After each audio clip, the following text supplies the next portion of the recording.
Ok, hoje nós estamos dando início a essa nossa nova série, a primeira série do ano de 2015. E nós estamos chamando essa série de GPS, na rota certa. Acho que todo mundo aqui conhece o GPS, né? Todo mundo aqui conhece um GPS. Talvez, acredito eu, que a maioria daqueles que dirigem aqui utilizam um GPS ou já utilizaram, né? O GPS. Alguns utilizam sempre, outros utilizam como eu, assim, né? De vez em quando, só quando eu vou em algum lugar assim que é muito, né? Aí eu falo, bom, eu não vou confiar no GPS na minha cabeça, né? Então aí eu coloco lá, né? Para ele me orientar. Mas caso você não saiba do que a gente está falando, o GPS é um aparelho que existe. Ele era antigamente de uso apenas militar, mas agora ele se tornou, né, comum e ele está aí sendo usado, né, pelas pessoas de forma geral, né, principalmente por motoristas, né, que nos dá a orientação, uma rota, né, traça uma rota, nos dando uma orientação de um determinado destino para onde nós queremos ir. Então, ele traça uma rota para nós, da onde estamos, a um determinado local que a gente deseja chegar. E apesar de toda essa tecnologia, né, desenvolvida em relação a esse aparelho, né, esse GPS, né, e tudo isso está à nossa disposição, há algumas questões relacionadas ao GPS que são limitadas, ok? São questões que estão circunscritas, na verdade, a nós. Questões que um GPS não pode fazer. Por exemplo, uma primeira delas é justamente a questão do destino. Embora o GPS ele possa te conduzir a um determinado destino, na verdade, ele não estabelece para você o destino. Quem tem que estabelecer o destino é você. Quem tem que dizer para onde quer ir é você. Um GPS, ele pode nos oferecer uma rota, mas somos nós que definimos para onde nós estamos querendo ir. Qual é o destino, né, que nós queremos ir. Uma outra questão, um outro exemplo relacionado a essas realidades circunscritas a nós em relação ao GPS, é que a escolha por onde nós vamos, por onde nós seguiremos, no final das contas, será nossa. Por quê? Geralmente, o GPS, ele nos dá algumas rotas, algumas alternativas. Então, você coloca lá um destino, né, eu quero ir para tal lugar, e ele vai apresentar para você algumas possibilidades. Geralmente, ele vem com aquela que é mais comum, né, ou a mais curta, né? Ele vai ter lá, depende do GPS, né? Ele vai ter uma programação lá que vai fazer com que ele selecione por ordem as alternativas que você tem. Mas é você, no final das contas, que vai decidir qual das rotas que ele está te oferecendo que você vai querer seguir. Por exemplo, um exemplo bem básico, né, para nós aqui que fazemos, né, muitos aqui fazem isso toda semana, né, até. São Paulo, você pode ir para São Paulo pela Anhanguera ou pela Bandeirantes. Tá? Se você botar lá o seu destino São Paulo no GPS, ele vai te apresentar essas possibilidades. Mas é você que vai decidir se você quer ir pela Anhanguera ou se você quer ir pela Bandeirantes. O GPS não vai te obrigar a ir, né, por uma delas, ok? Uma outra questão ainda que eu poderia usar de exemplo, para mostrar como algumas realidades do GPS estão circunscritas a nós, né, e não a ele, é que, apesar dele nos dar a rota, apesar ele nos dar as orientações, né, ele vai ter uma vozinha lá, né, que fica falando, né, siga em frente, a 200 metros, vire à direita, né, e tal. Quem decide, no final das contas, se vai fazer isso ou não, é você que está dirigindo. Se você for como eu, né, se você for como eu, agora eu vou falar uma coisa que eu vou ter que ficar ouvindo isso depois da minha esposa o mês todo. Mas se você for teimoso como eu, tá certo? Vai ter alguns momentos que eu vou falar, vira a direção. Não, mas não, é melhor ir reto aqui, né? E aí você vai reto. Não, Então, no fim das contas, apesar dele dizer para você, faça isso, faça aquilo outro, quem, na verdade, decide por onde vai, se vai virar, se não vai virar, se vai fazer, se não vai fazer, é você que está dirigindo. Você é que está na direção do carro. Portanto, esse instrumento, ele é um instrumento interessante, eficiente, eficaz, mas ele não é um instrumento mágico, né? Deixa eu ligar aqui. Ele não é um instrumento mágico, ok? Agora, não obstante a todas essas questões que eu coloquei, se nós utilizarmos um GPS, ele vai nos ajudar. Ele vai nos orientar. Ele vai nos auxiliar a chegar em algum lugar, em um destino que nós desejamos chegar. Mesmo quando nós não seguimos, na verdade, as orientações do GPS, ele não desiste de nós. Né? Ele fala, vira à direita, você resolve ir reto. Aí o que ele faz? Recalculando, ele começa um processo de recalcular toda a rota relacionada ao seu destino, porque você não fez aquilo que ele disse que era para você fazer naquele momento. Então não é, você não fez, agora ele não quer mais saber. Não, ele começa a recalcular a rota que ele tem, que ele lhe ofereceu e que você não seguiu. Por quê? Porque o objetivo dele é levar você até o seu destino. Em um primeiro momento, talvez a gente olhe essa questão do GPS e a gente ouça essas informações aqui e a gente diga, pô, legal, mas o que esse negócio aí tem a ver com a minha vida? O que isso tem a ver, principalmente com essa questão da relação da nossa vida com Deus ou com o Evangelho? Se a gente parar para pensar sobre o modelo do GPS, sobre a interação com o GPS, eu acho que ele se torna para a gente numa metáfora muito interessante, contemporânea, dessa questão de nós estarmos numa jornada, né, existencial. Porque a nossa vida é isso, né? É uma jornada. Desde que a gente nasce, a gente entra numa jornada e a gente está numa caminhada, não é? Dentro da nossa existência. E isso se relaciona com a maneira de nós andarmos com Deus também. A maioria das pessoas, quando elas falam em Deus, ou quando elas pensam em Deus, geralmente, duas visões estão presentes no imaginário das pessoas.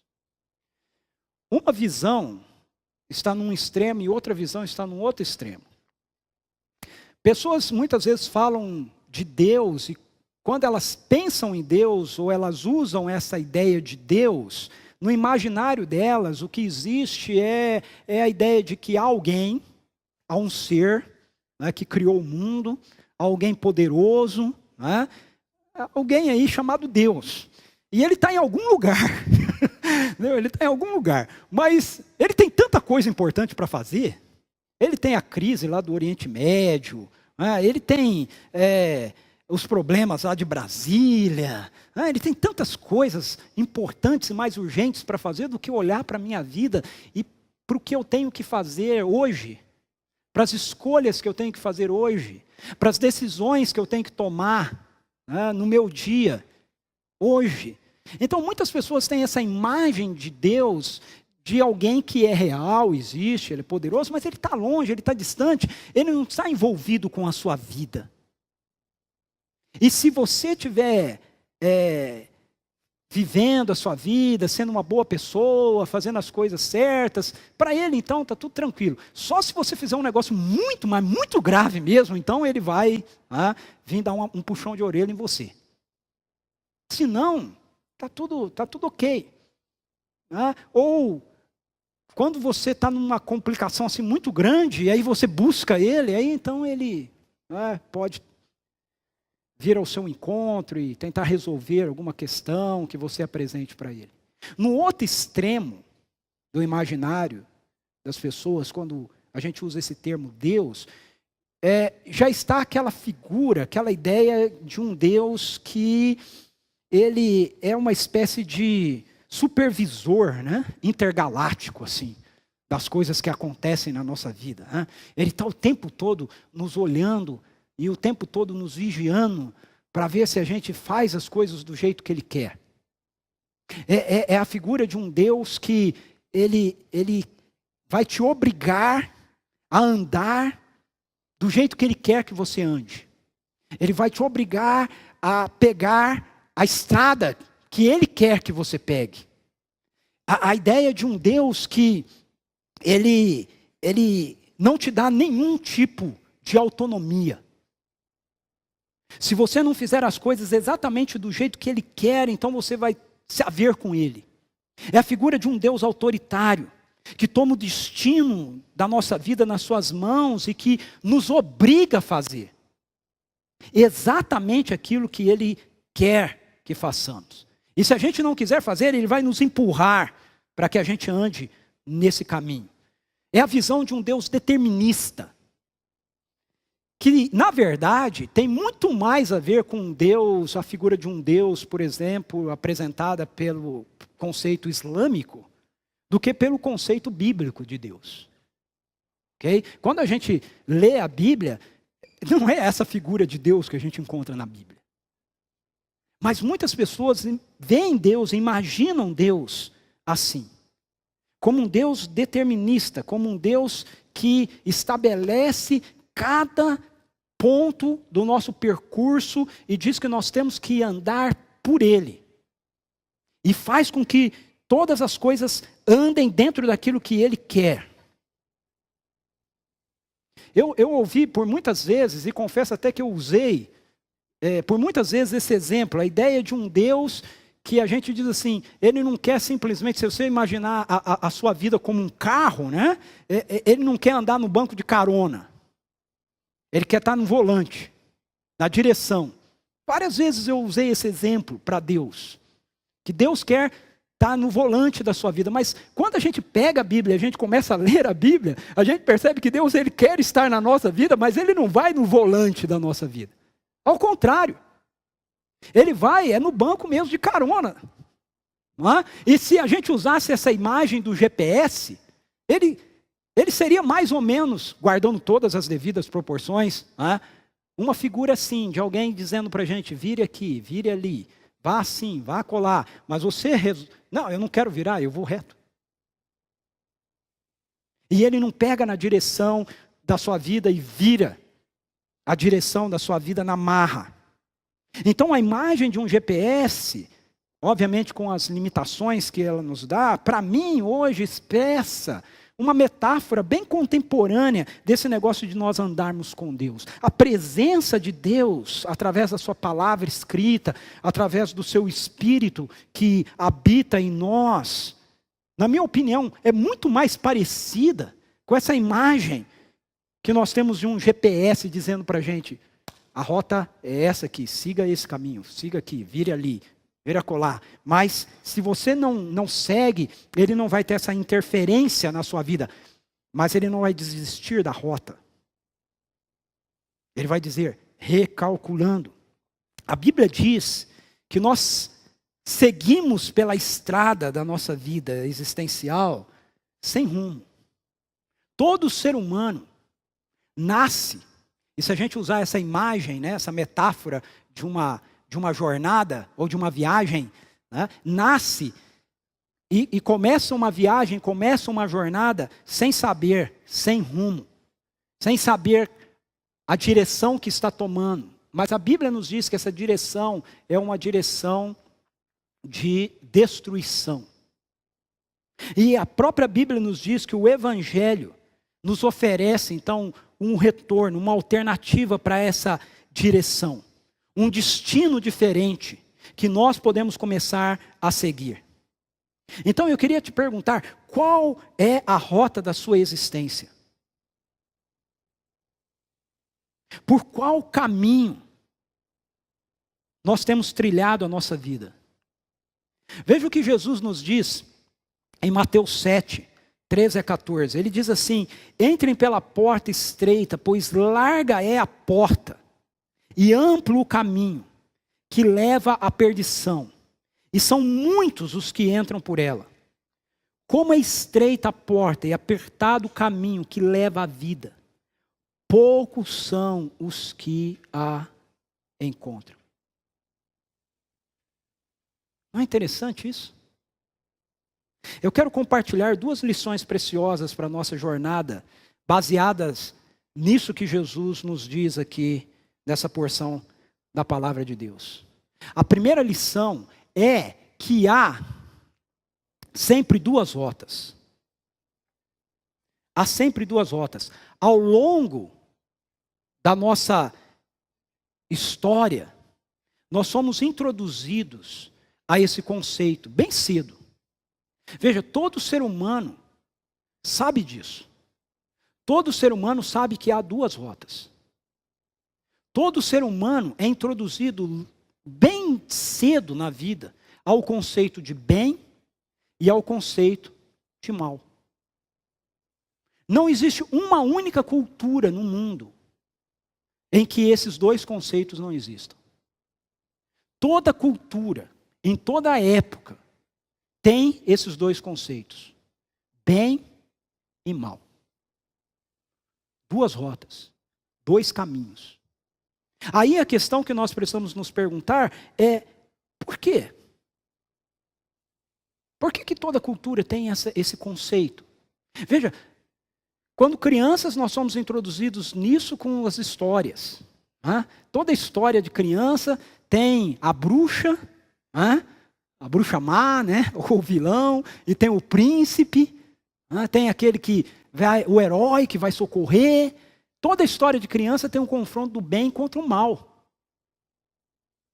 Isso passa pelas grandes sagas. Toda saga tem essa perspectiva do confronto do bem contra o mal. E chega até nas novelas contemporâneas, né? Você já viu? Toda novela, quando tem aquele cara que tem vontade de matar esse sujeito, miserável, né? E tal, fica nervoso lá com o vilão. E tem o herói. É sempre a mesma história, né? Novela é sempre a mesma coisa. E todo mundo sabe como acaba e tal, mas sempre tem. Por que isso está presente? Dentro da perspectiva filosófica, dentro da filosofia, a explicação para isso é que existe o que nós chamamos de um bem maior. Ok? Uma realidade maior.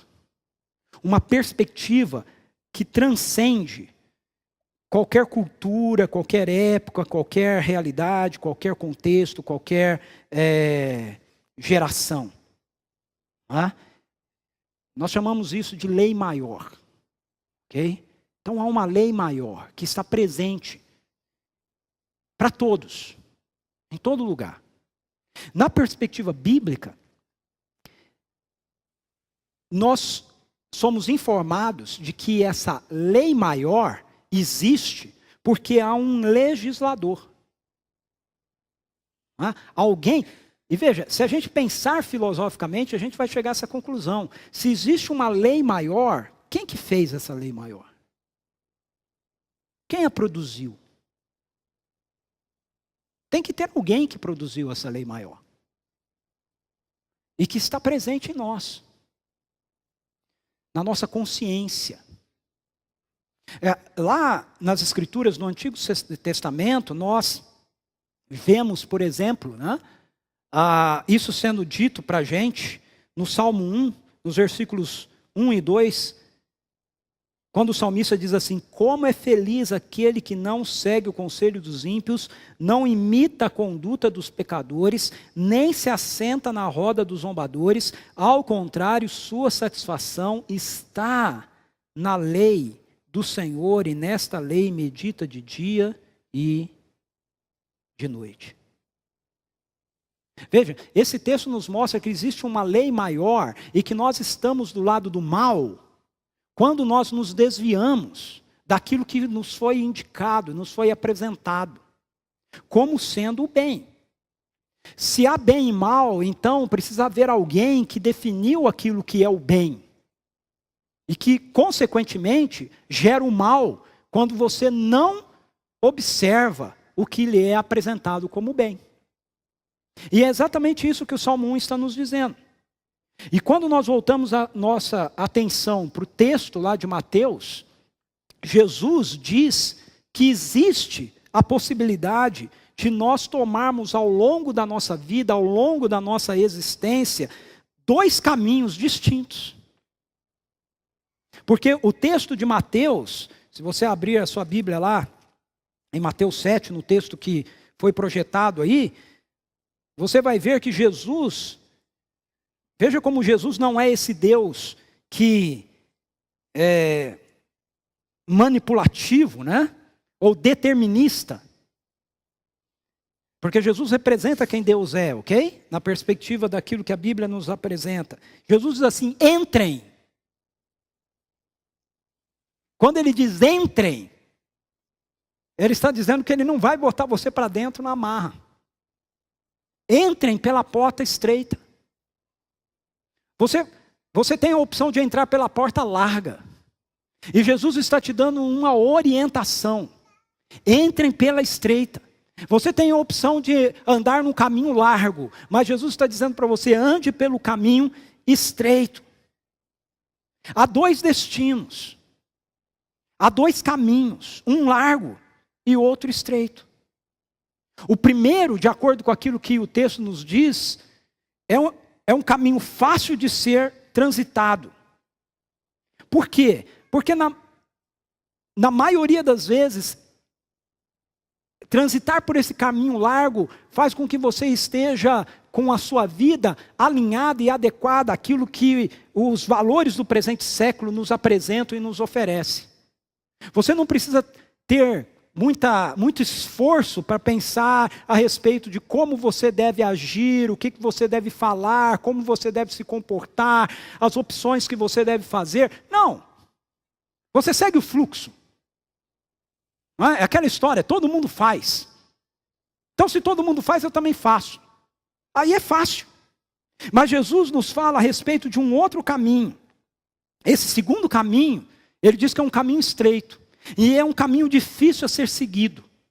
Para seguir esse caminho estreito, nós precisamos de determinação para transitar nele. Por quê? Porque ele vai nos oferecer os valores da vida que o reino de Deus produz em nós a partir do Evangelho. E esses valores, na grande maioria das vezes, são valores que confrontam aquilo que a nossa sociedade nos apresenta como sendo natural e como sendo normal. Eu gostaria que você gravasse isso na sua cabeça, no seu coração, e pensasse nisso, ok?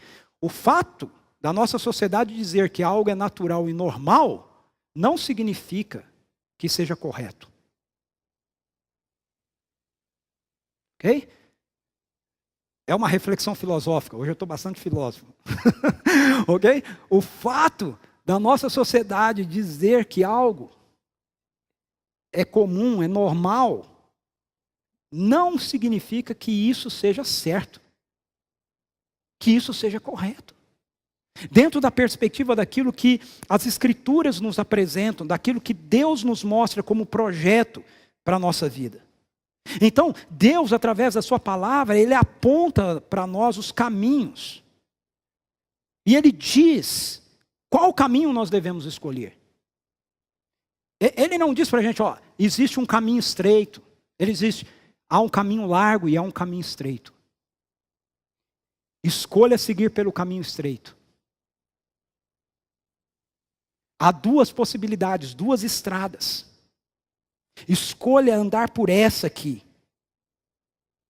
Mas no final das contas, a escolha será feita por mim e será feita por você. Às vezes isso traz um pouco de confusão para a mente da gente, por causa da questão teológica que nós conhecemos como soberania de Deus.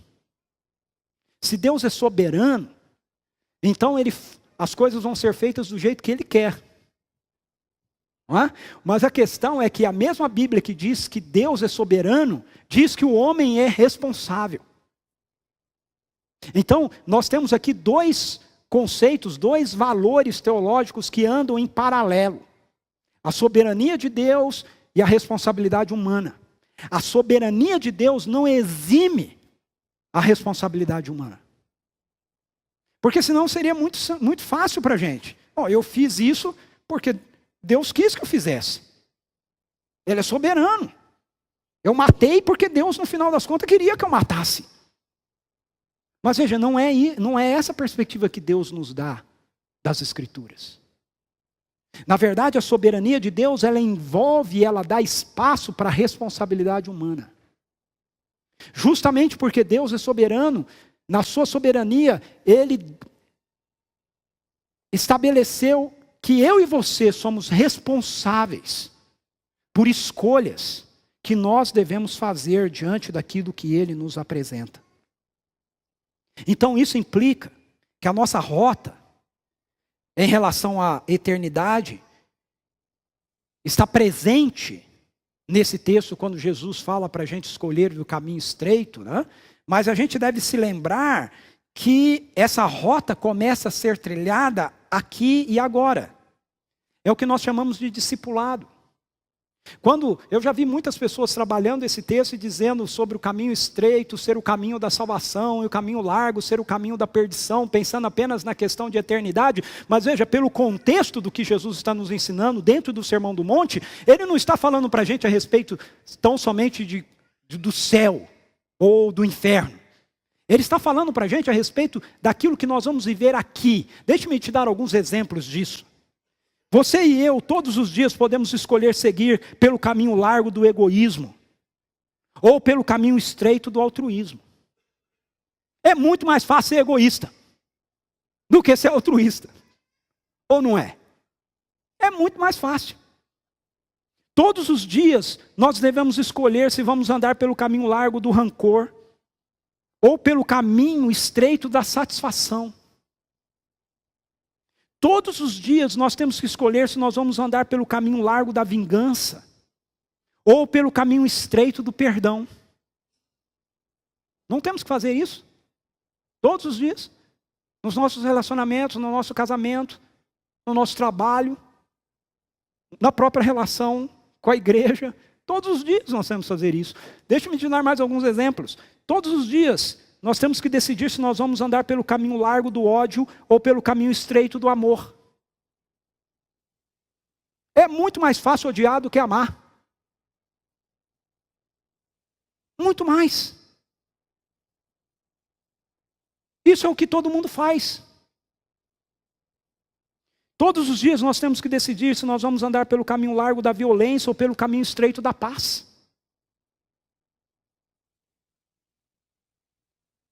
E todos os dias nós temos que decidir se nós vamos andar pelo caminho largo do esforço religioso.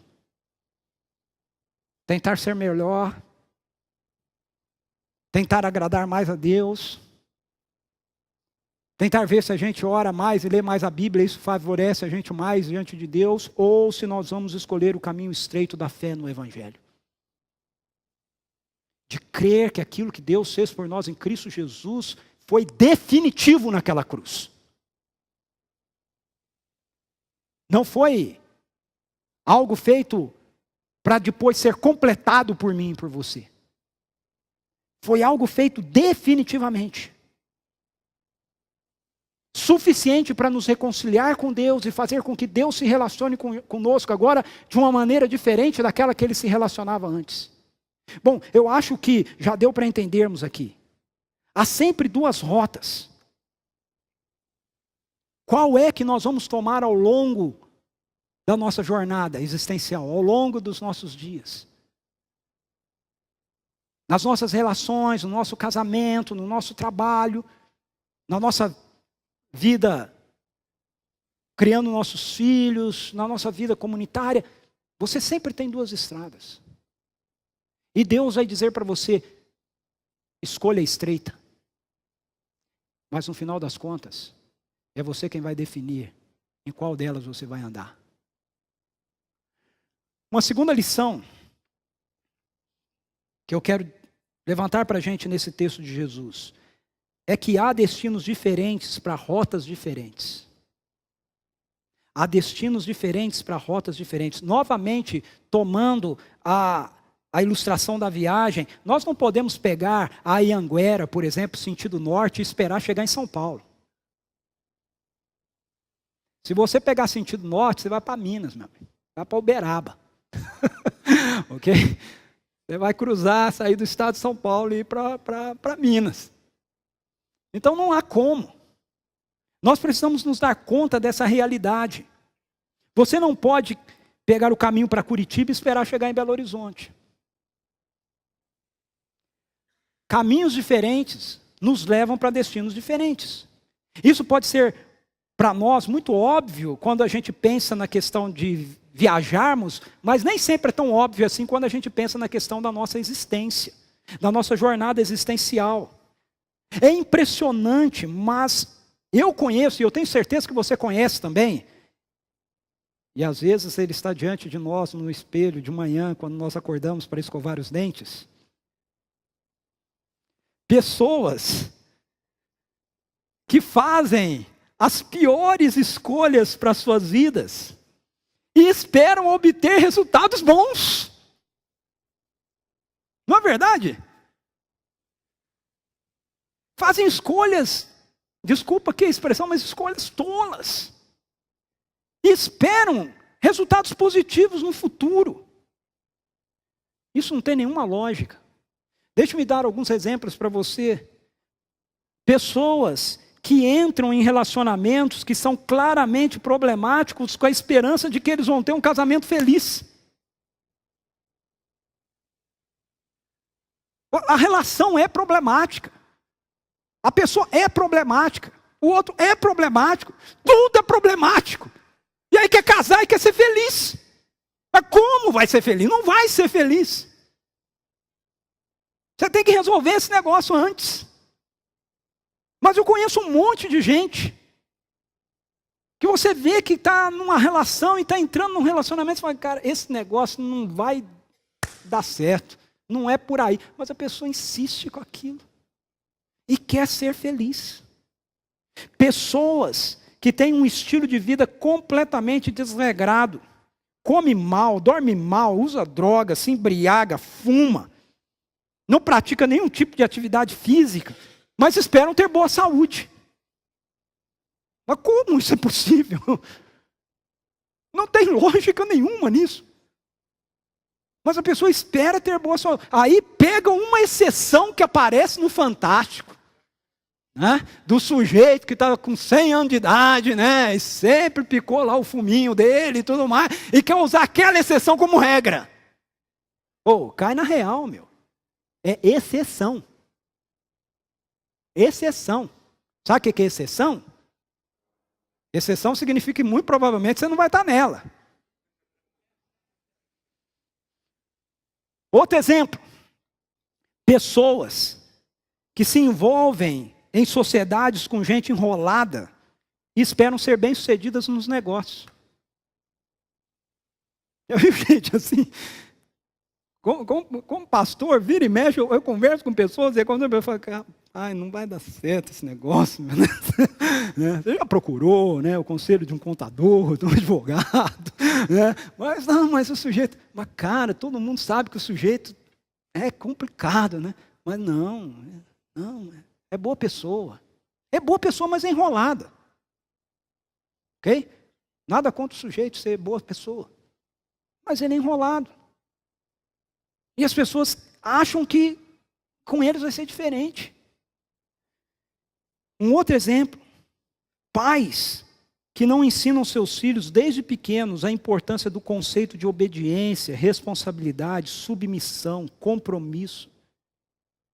Mas esperam que os filhos não lhes dê trabalho quando chegarem na idade da adolescência. Mas como não vão dar trabalho? É óbvio que vão dar trabalho. Você ensinando todas essas coisas já vai dar trabalho. Agora imagina não ensinando. Dá para você entender? Estradas diferentes, destinos diferentes. Isso tem a ver com a sabedoria bíblica para a nossa vida. E o mesmo ocorre no que diz respeito ao nosso relacionamento com Deus. Jesus deixa isso claro. A rota do caminho largo nos conduz a uma experiência de perdição. A rota do caminho estreito nos conduz a uma experiência de vida. Não há como seguir o caminho largo e experimentar vida. Assim como não há como seguir o caminho estreito e experimentar destruição.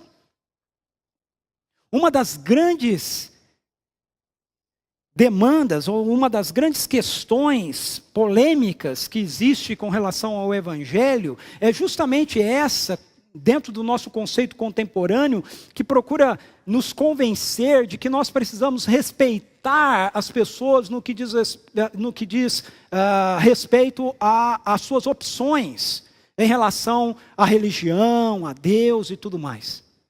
Veja, a questão do Evangelho não é uma questão de discussão sobre religião. A questão do Evangelho é uma questão de discussão sobre a eternidade do nosso relacionamento com Deus ou não. Não está em discussão aqui se você tem que deixar de ser parte da religião X para ser parte da religião Y. Você mudar só de religião não muda o seu destino. O que muda o seu destino é você render o governo da sua vida a Deus, através daquilo que Ele fez por você, por mim, por intermédio da morte e da ressurreição de Jesus. E as pessoas argumentam que como Deus é amor, no final das contas, Ele vai aceitar todas as pessoas diante dEle. Mas veja, existe uma história lá em Gênesis capítulo 4, versículos 1 a 7, que falam-nos a respeito de dois irmãos, Caim e Abel. E fala-nos sobre Deus ter aceito a oferta que Abel trouxe a ele e ter rejeitado a oferta que Caim trouxe a ele. Por quê? Por que Deus aceita a oferta de Abel e rejeita a oferta de Caim? Veja, a resposta para isso é mais simples do que você possa imaginar. Sabe qual é a resposta para isso? É porque Abel trouxe o que Deus disse que deveria ser trazido e Caim trouxe aquilo que ele quis trazer. Essa é a resposta para essa questão. Não é porque Caim trouxe coisa ruim, fruta velha para Deus, do jeito que algumas pessoas falam. Não tem nada a ver com isso, ok? Caim trouxe das primícias dos frutos do seu trabalho. A questão aí é que Deus disse o que é que Ele queria que fosse trazido. Abel trouxe o que Deus disse que era para trazer. E Caim trouxe aquilo que ele quis trazer. E Deus disse, não foi isso que eu pedi, Caim. Eu pedi o que Abel trouxe. Para você entender o que está acontecendo nessa história, você precisa olhar para Gênesis 3. Gênesis 3 fala-nos a respeito do ser humano ter se rebelado contra Deus e ter desobedecido a Deus, comendo da árvore do conhecimento do bem e do mal, que Deus disse que não era para comer. E aí, todo o caos tomou conta do mundo bom e perfeito criado por Deus. E o que Deus fez? Deus não abandonou o ser humano, Ele resolveu o problema. Ele entrou no meio do caos e Ele fez roupas de pele de animais e vestiu Adão e Eva com elas. E quando Ele fez isso, deu-se início então ao caminho de retorno para Deus. Todo o Antigo Testamento é construído em cima de sacrifícios que são feitos de animais inocentes para indicar uma realidade que iria acontecer no futuro através de um ser humano inocente, Jesus Cristo, que daria vida por seres humanos rebeldes, como eu e você. Portanto, quando Abel traz o sacrifício para Deus, o que ele está fazendo é dando continuidade àquilo que Deus havia feito no Éden, em Gênesis 3, quando ele veste Adão e Eva com roupas de pele. A partir dali, Deus está dizendo, olha, para chegar a mim, você precisa se lembrar que um inocente morre no seu lugar. E o que Caim faz é dizer, eu vou chegar a Deus através de um outro caminho.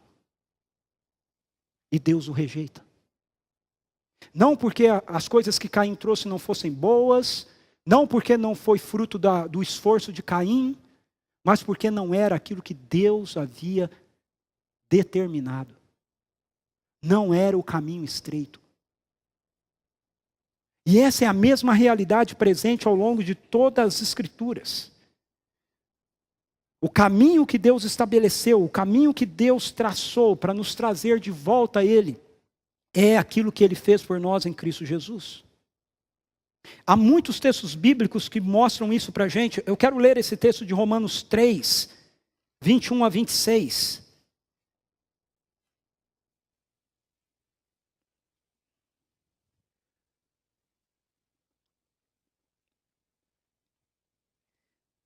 Veja o que a palavra de Deus nos diz. Ela diz assim, mas agora se manifestou uma justiça que provém de Deus, independente da lei, da qual testemunham a lei e os profetas. O Antigo Testamento testemunha a respeito disso. Justiça de Deus mediante a fé em Jesus Cristo, para todos os que creem. Não há distinção, pois todos pecaram e estão destituídos da glória de Deus, sendo justificados gratuitamente por sua graça, por meio da redenção que há em Cristo Jesus. Deus o ofereceu como sacrifício para a propiciação mediante a fé, pelo seu sangue, demonstrando a sua justiça. Em sua tolerância, havia deixado impunes os pecados anteriormente cometidos, mas no presente demonstrou a sua justiça, a fim de ser justo e justificador daqueles que têm fé em Jesus.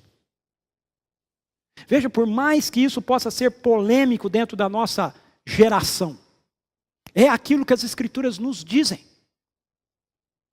Não há mais que um caminho que nos leva de volta a um relacionamento de paz, de amizade, de comunhão. É o que nós chamamos de salvação com Deus. Não há.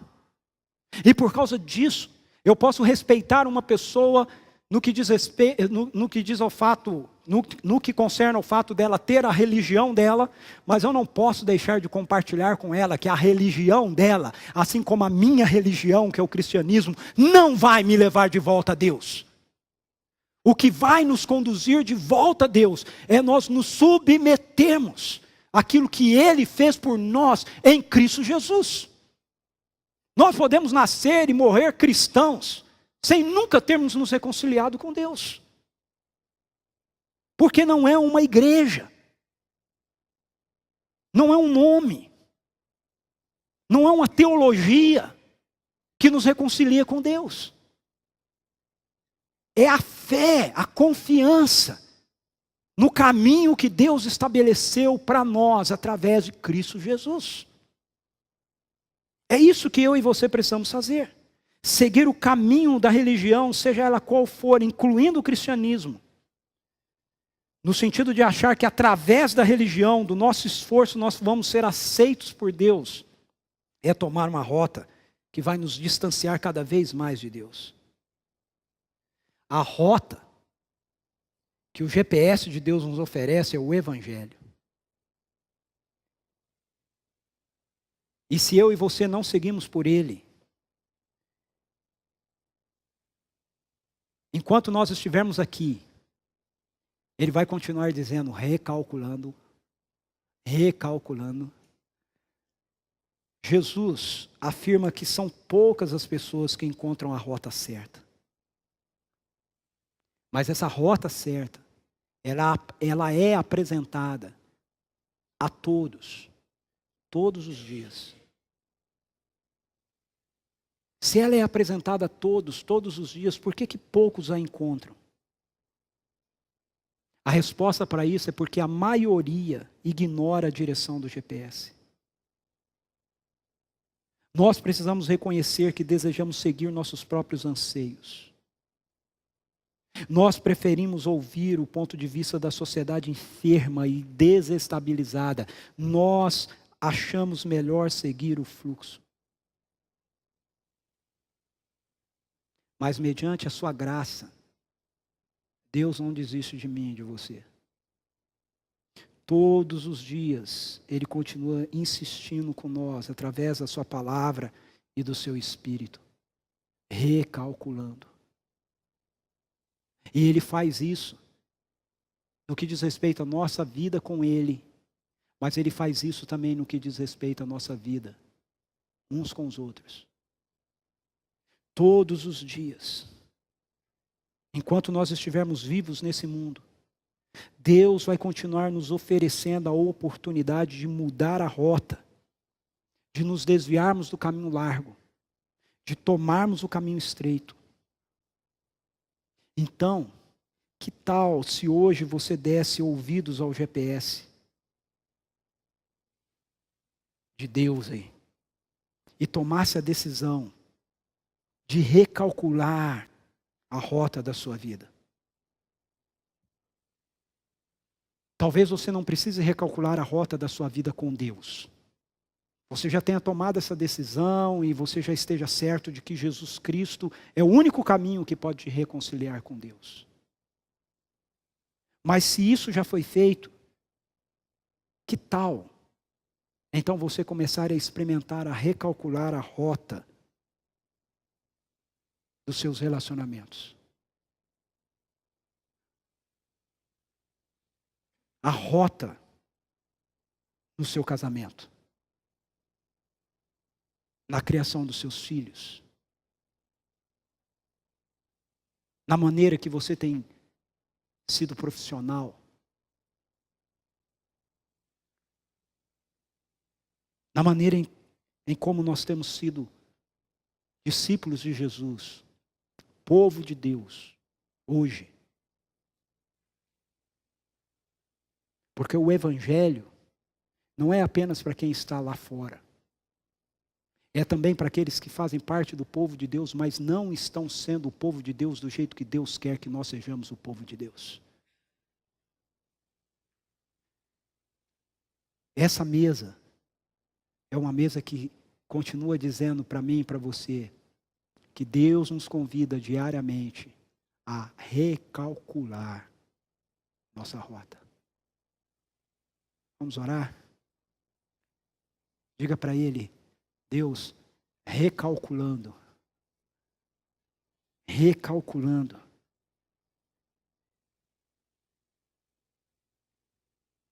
Há uma estrada melhor para seguir.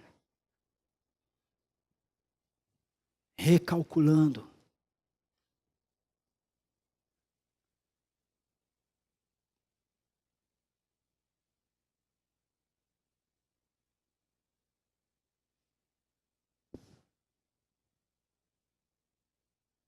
Pegue o caminho estreito para o seu casamento. Pegue o caminho estreito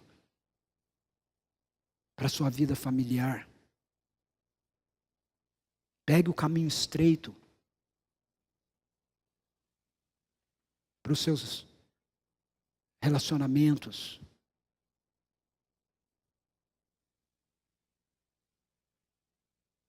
Pegue o caminho estreito para as suas decisões.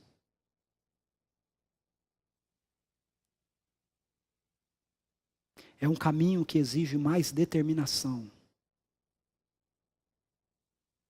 Mas é um caminho que sempre nos conduz à vida. A experimentarmos o melhor de Deus para a vida. Senhor, obrigado porque naquela cruz o Senhor recalculou toda a história humana. Naquela cruz o Senhor nos tirou do caminho que nos conduziria por uma destruição eterna e nos ofereceu um retorno para um caminho que pode nos conduzir a uma vida eterna, plena. Naquela cruz o Senhor pegou o caminho do caos e o converteu num caminho de reconstrução, para que o seu plano original pudesse ser experimentado por cada um de nós. Essa mesa, essa manhã nos lembra disso. E nós queremos nos achegar a ela e comer desse pão e beber desse cálice, com essa convicção no nosso coração,